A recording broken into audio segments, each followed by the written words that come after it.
class. Today I have been having a lot of trouble with my internet, and so I have not had an opportunity to go in and review your weekly questions, and I apologize for that. But I thought I'd go ahead and proceed with the recording of the lectures and then try to upload them as soon as the internet becomes available, which is, we're being informed it's going to be later tonight. So today we're going to be covering the theory of planned behavior and its predecessor, the theory of recent action.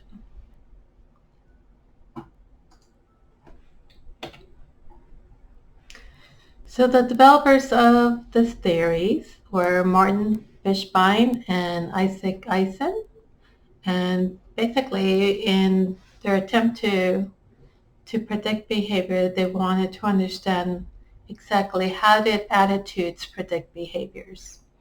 So most of the theory kind of revolves around that idea of how do attitudes predict behavior, and when do they fail to predict behavior. And so we'll try to refer back to attitudes as we cover each of the constructs in these theories.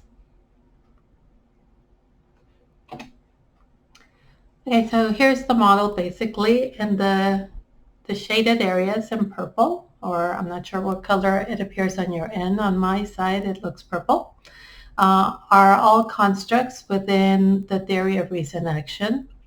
So the theory of recent action proposed that attitudes toward a behavior and subjective norms predicted behavioral intentions or motivation to engage in a behavior, which in turn predicted actual behavior. Along comes the theory of planned behavior, and trying to expand on this existing theory of recent action, they added the construct of perceived behavioral control. And so when this construct was added, they proposed that it not only helped to predict one's intentions to engage in the behavior, but it also had a direct effect independent of these intentions on the actual behavior. So as you can see, the other constructs kind of have their influence on the behavioral intention, which then leads to behavior. This construct is unique in that it has that indirect impact on behavior through behavioral intention, and then it also has a direct effect on behavior.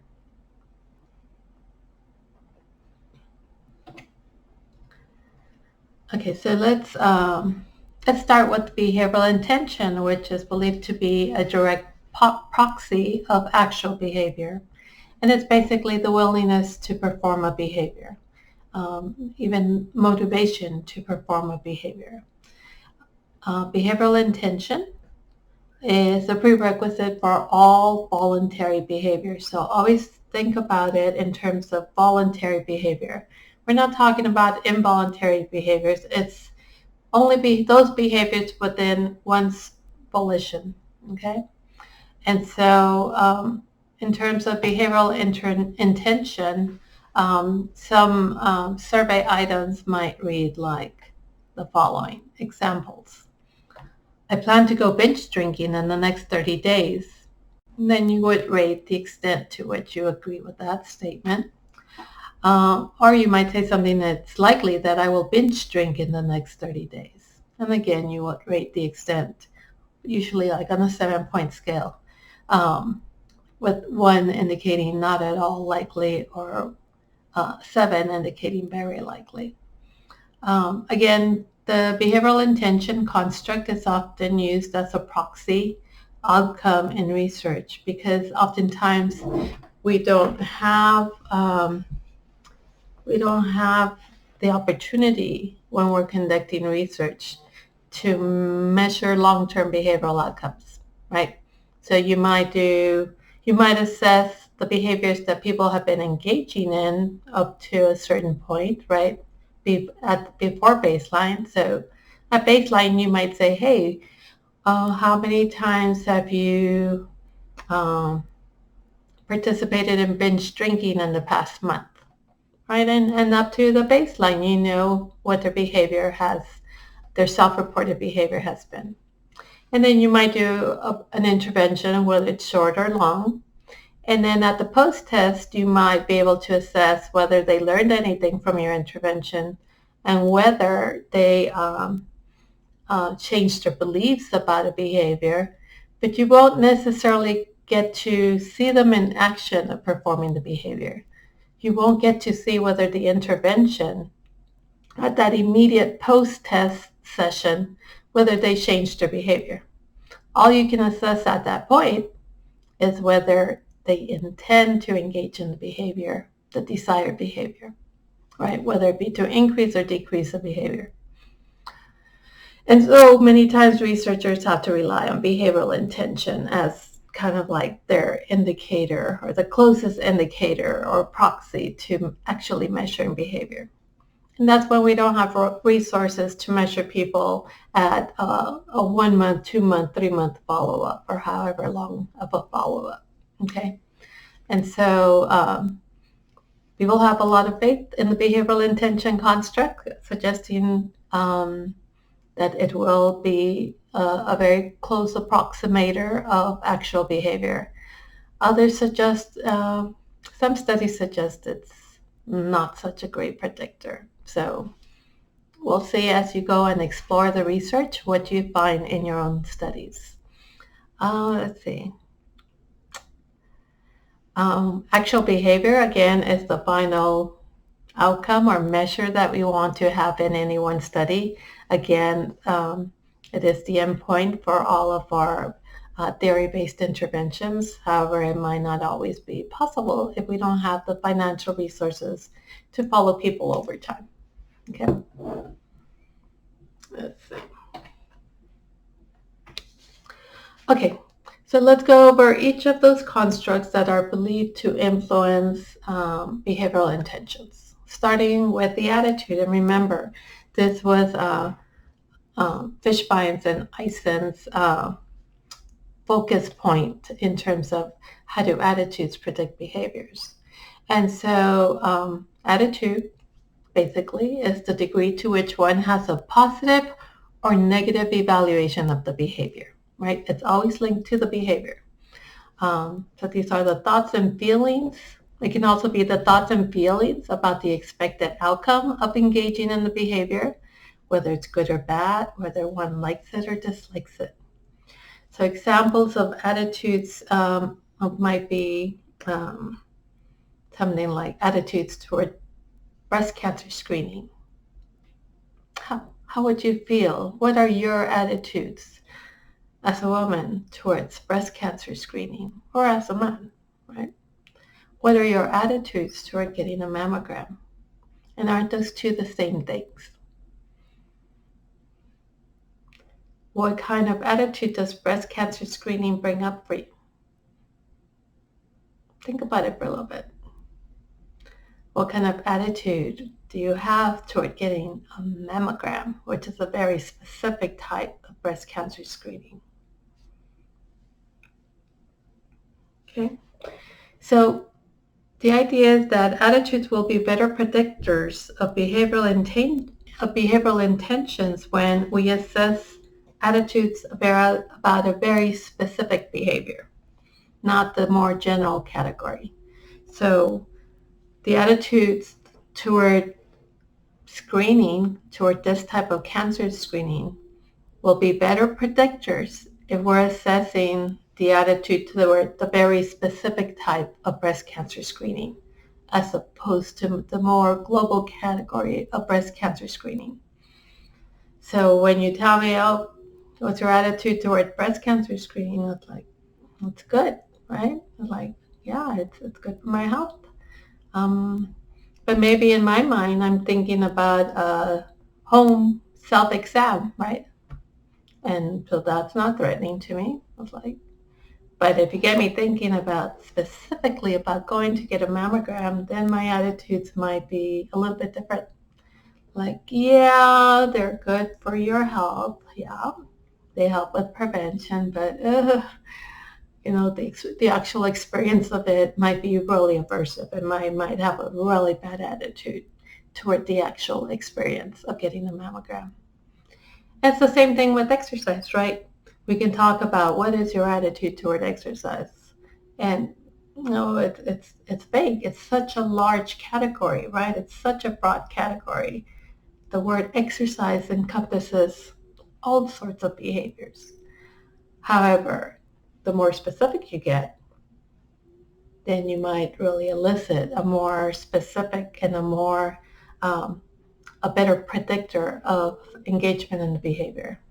So if I get you to assess your attitude toward running on a treadmill for 30 minutes each day of the week, or your attitudes toward engaging in yoga for an hour each morning on each day of the week, you might have very different attitudes toward those two different types of specific exercises. Okay, let's see, what else did I want to tell you?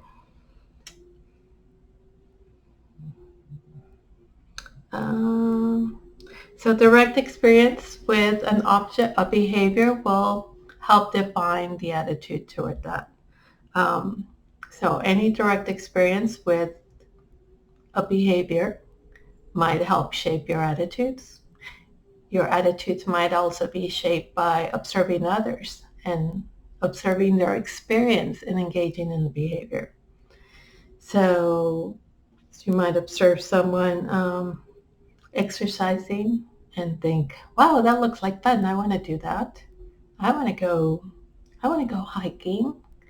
Or you might observe somebody lifting weights or exercising on a treadmill or any other type of behavior and think, that looks really hard, or it looks really painful. I don't think I want to do that, right?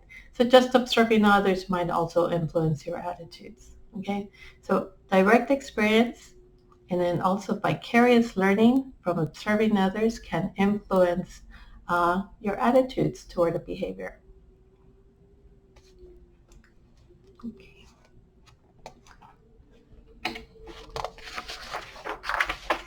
Okay, so when constructing a theory of planned behavior questionnaire and you're trying to develop your questions to assess attitudes, again, attitudes being the person's overall evaluation of performing a specific behavior in question. And so when assessing attitudes in your theory of planned behavior questionnaire, you'll want to assess 3 different components. One will be the affective component, the experiential component of engaging in that behavior. So engaging in this behavior, engaging in a mammogram will be pleasant versus unpleasant. You would rate it on a 7-point scale, right? I might think, yeah, that would be really unpleasant. It'll be enjoyable versus unenjoyable. I think it's going to be pretty unenjoyable to get my mammogram, right? You'll also want to assess the instrumental component. So valuable versus worthless component of a behavior. So yeah, I think mammograms are pretty valuable. They can save lives. They can help identify cancer before it gets into some later advanced stages. Is it harmful versus beneficial? Now that's a funny one with mammogram, right? That's like, some people might think, yes, definitely beneficial, but others might think, depending on what they've read, all their experience in relationship to mammography, they might think it's actually harmful. Like, oh, I've read things that, suggest you shouldn't get too many mammograms. It's like, it's not good for your health. It might actually contribute to poor health outcomes, if you get too many mammograms or whatever the case. So depending on people's experience or whatever they've heard from others or read or stuff can also influence their attitudes toward the behavior, right? And then the final component will be just a general good-bad scale. It's like, mammography is good, mammography is bad. Rate it, on a 7-point scale. Where do you rate mammography? Let's see, what else did I want to tell you about this?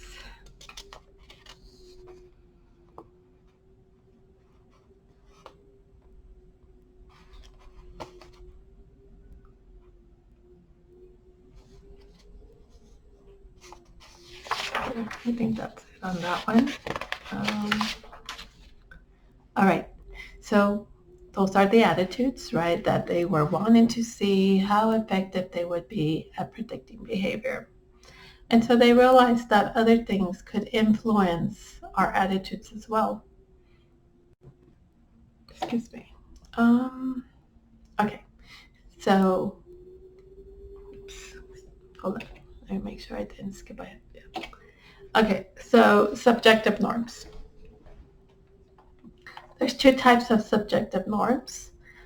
They're called injunctive norms is one of them, and the other one's descriptive. So let's review the injunctive norms first.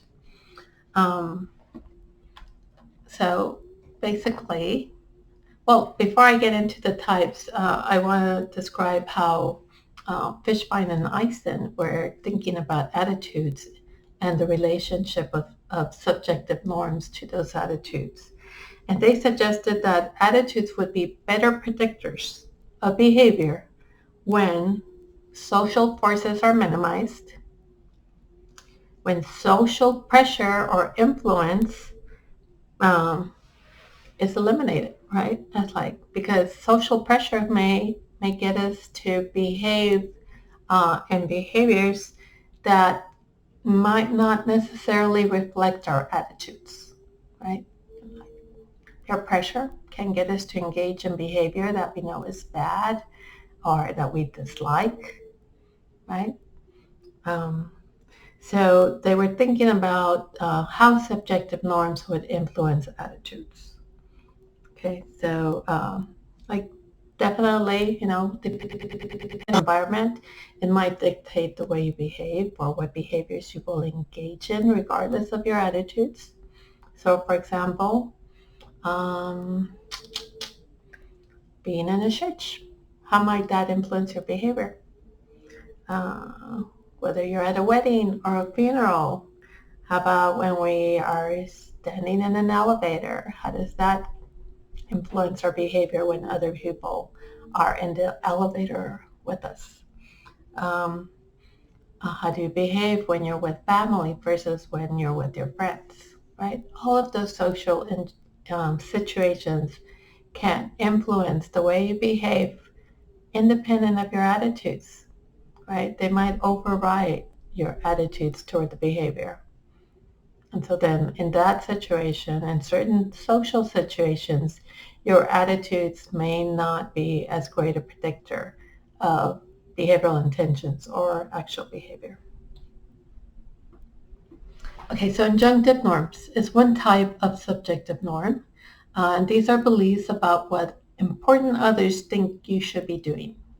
Okay, whether they think you should or should not engage in that behavior.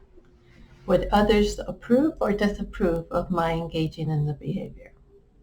So this involves important others, so people important to me, people important to the person, people who are like the person, right, their friends or peers, people whose opinions they value.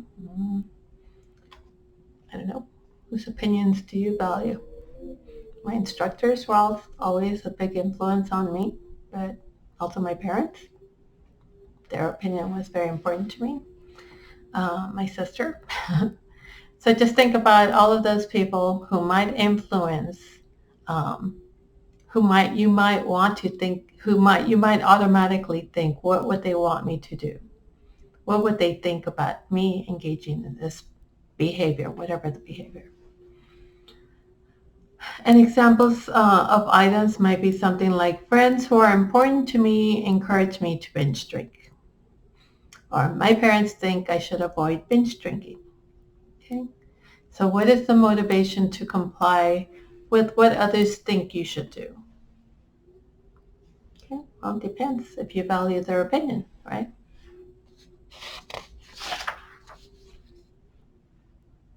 Okay, the other type of subjective norm is the descriptive norm.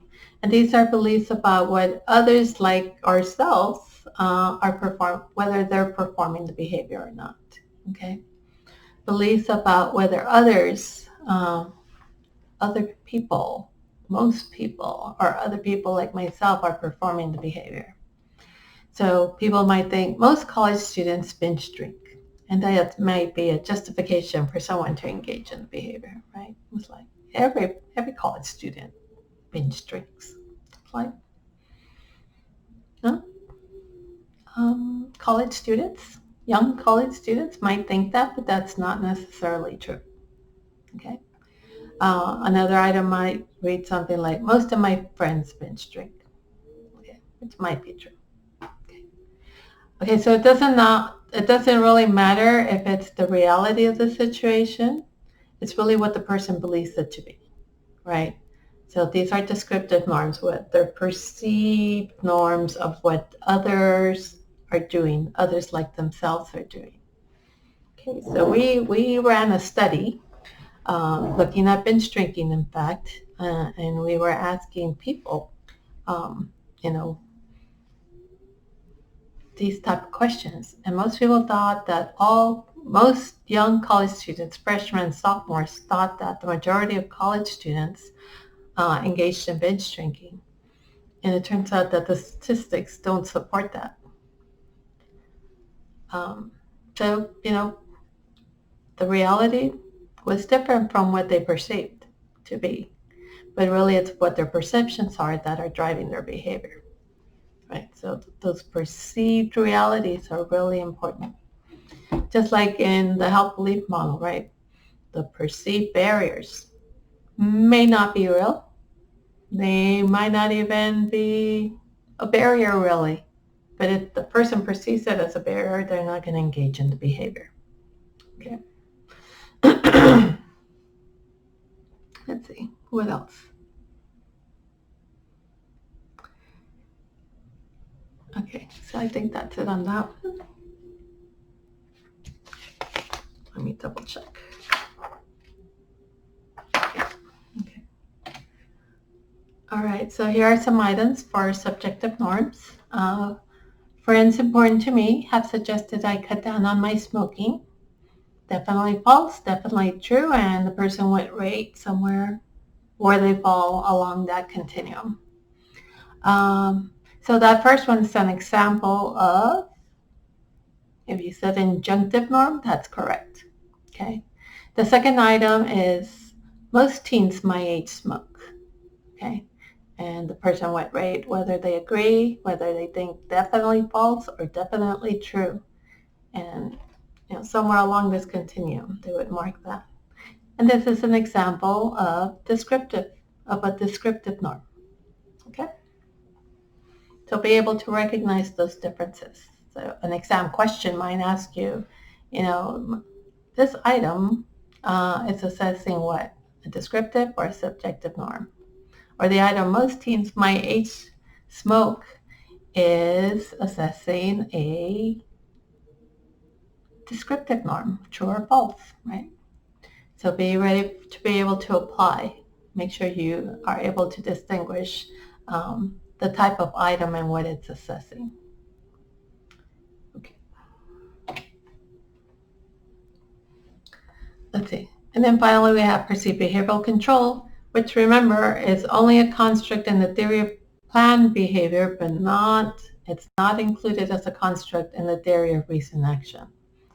And so basically perceived behavioral control is the overall measure of the perceived control one has over the behavior. So perceived behavioral control is really important if our attitudes are going to measure the behavior. So we might have strong attitudes for or against something, but if we have no perceived behavioral control or no perception of having control over the behavior, attitudes are not going to be effective at predicting our behavioral intentions or the actual behavior. So 3 elements to perceived behavioral control. One is, can I perform the behavior? Which is kind of a self-efficacy. Is the behavior controllable? Is it under my control? Is it under my volition, right? And is performing the behavior easy or difficult? Okay, so it captures all of those things within that particular construct. Okay, so the actual controllability versus the perceived control one has over the behavior, again, comes into play. Okay, so here are some items assessing, some sample items assessing perceived behavioral control. For smoking, for me to stop smoking would be impossible or possible, right, on some 7-point scale. Another item would be, if I wanted to, I could stop smoking today. Definitely false, definitely true. Okay. For drinking, similarly, we'd see items like, if I wanted to, I could avoid binge drinking in the next month. Or my binge drinking is under my control. Right. All right.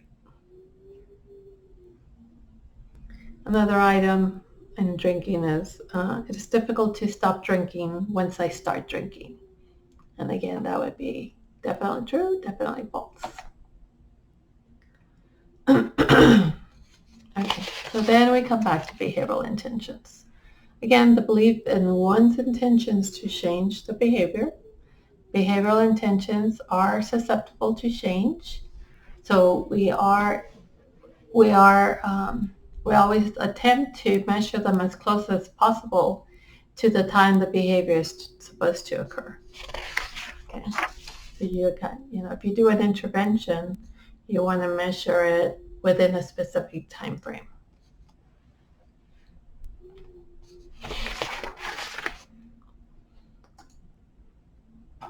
Okay, let's see.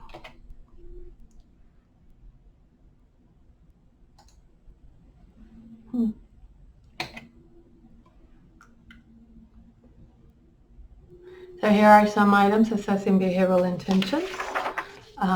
I plan to stop smoking in the next 30 days. This is extremely unlikely or extremely likely. In the next 30 days, I will start the PET system for quitting smoking. Extremely unlikely, extremely likely. So you can see how these behavioral intentions might be linked to right after you complete some kind of intervention, and then you ask these questions again.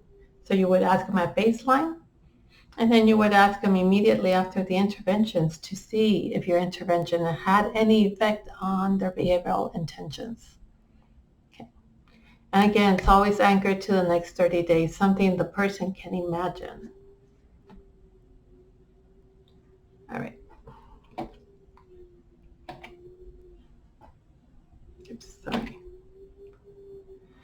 So here we have the therapy plan behavior applied to binge drinking, and I'll just let you have that as an example. I'm not going to go through it. Okay, so the book also talked about the integrated model, the integrated behavioral model, which basically has the same constructs as the theory of planned behavior. The attitudes, the perceived norms, and personal agency or perceived control and self-efficacy. They kind of added self-efficacy as its own subconstruct under personal agency and as something different from perceived control. Okay, so basically the confidence to do something versus being able to perform the behavior. Can I carry out, do I know how to carry out the behavior? Yeah, I might know how to carry out the behavior.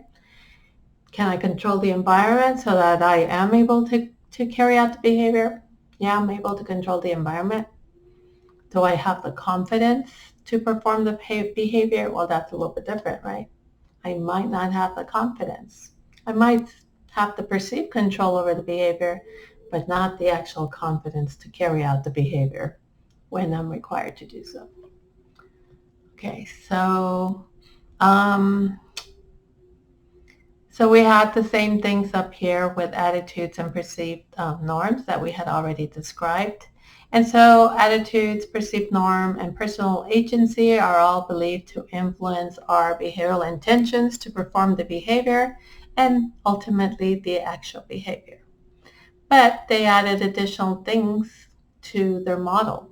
So knowledge, we know that knowledge is really important. Knowledge is necessary but insufficient by itself to change behavior, but it is an important component. The salience of behavior is kind of like the cue to action. We have to be aware that of the behavior that we're engaging with, and you know, it has to be on our radar and our memory that we are focusing on this behavior. We have to make sure there's no environmental constraints, actual environmental constraints. And then they also bring the idea of habitual behavior into play and how this might ultimately influence behavior. And so this is an important one, I really think, because some behaviors are really habitual. So you can imagine substance use is quite habit forming. The way we eat can be quite habit forming. And so those are things, the strength of the habit needs to be taken into account when trying to see if these constructs are actually going to predict intentions and actual behavior. Okay. Okay, so let's see. So if it's to be used effectively, the theory of planned behavior constructs need to be properly tailored to the target audience. So you have to know your audience. I'm going to say that over and over and over again. You have to understand who your target audience is.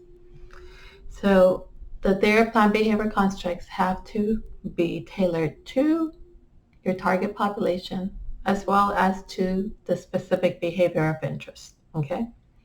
And the behavior within the context in which it will occur, okay? So we can't train someone to perform a behavior outside of the context or outside of imagining the context if the context is important to carrying out the behavior, okay?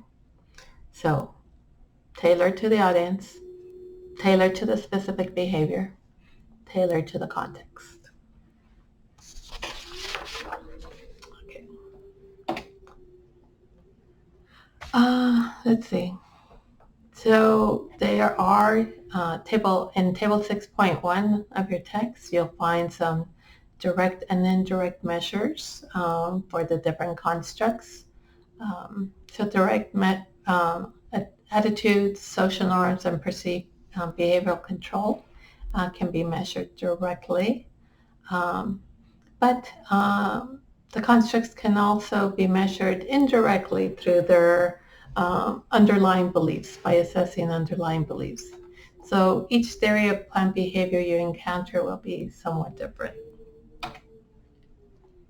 And so here's an example of a direct attitude measure.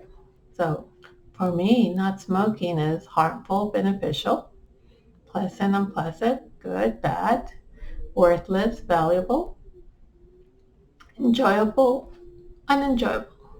Okay? So we want to know, is there some instrumental aspect of the attitude, some experiential or affective component of the attitude, and then just the good, bad scale that we described earlier. Now let's look at some indirect measures of attitudes. Okay, so here you would measure the belief concerning the expected outcome of performing a behavior. So if I use condoms, might be one item. If I use condoms, I will prevent getting pregnant. And we want to assess our belief about that. Will using the condom help me prevent getting pregnant? Strongly disagree to strongly agree. And I would rate somewhere in there, right? The person would rate this item on the extent to which they agree with the statement. Okay. What is the expected outcome of performing the behavior? If I use condoms, that's the performing of the behavior, what will be the outcome? I will prevent getting pregnant. Okay? And then you would want to examine the value that people place on those expected outcomes. So again, the expected outcome was preventing getting pregnant, right? So preventing pregnancy is a good thing, right? And you would report strongly disagree versus strongly agree. So now let's think about our populations that we're working with. If we're talking to young college students, to young college women, they might say, yeah, if I use condoms, I will prevent getting pregnant. Strongly agree. And the value that they might place on this would be that preventing pregnancy is a good thing. They might strongly agree with this. However, if you ask a young girl, a young teenager who really loves her boyfriend and has been raised in an environment where the role of the girl is really to be a wife and a mother, they might think that, using a condom will help them prevent getting pregnant. They might agree with that. But the value they place on that might not be so positive, right? Preventing pregnancy is a good thing.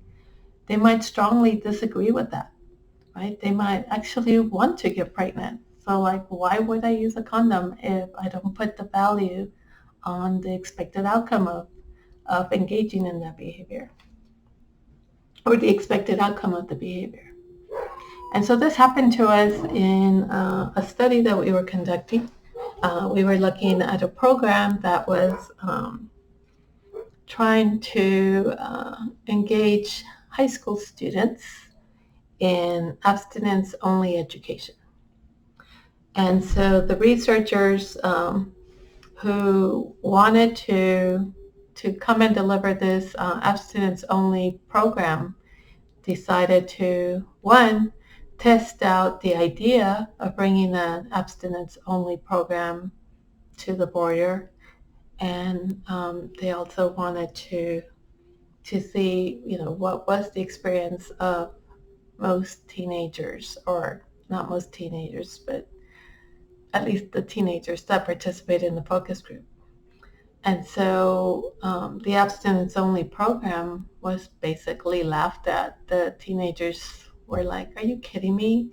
Like, everybody, and their descriptive norms was that everybody was already engaged in sex, so that this abstinence-only education was ridiculous for them, number one.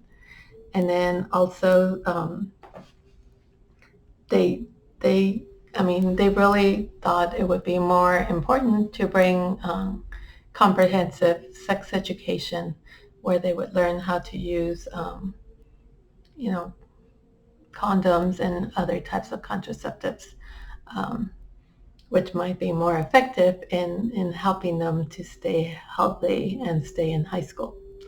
But among some of these girls, the goal was to have a baby daddy in their lives, right? They wanted to get pregnant. And so that was also something that the program had to take into account in terms of its what kind of intervention they were going to deliver. Okay. So in terms of these indirect attitude measures, measuring the belief concerning the expected outcome, and then the value people place on that expected outcome. The goal is to take the product of those two evaluations and then sum across all products across the various behaviors assessed. Okay? And that's how those indirect attitude measures would be used. Okay, so that was your crash course in the theory of planned behavior, which is the major focus of the lecture today. So in a little bit, I'm going to record additional lectures on the additional articles I assigned this week. Let's see. You are going to have an assignment this week, so I will be posting that up shortly. I'm still trying to figure out a few details from it, but you will have 2 weeks to complete that assignment. And they will be individual assignments, so you will not be completing these assignments in groups, okay? So I'll see you in a little bit at the next lecture.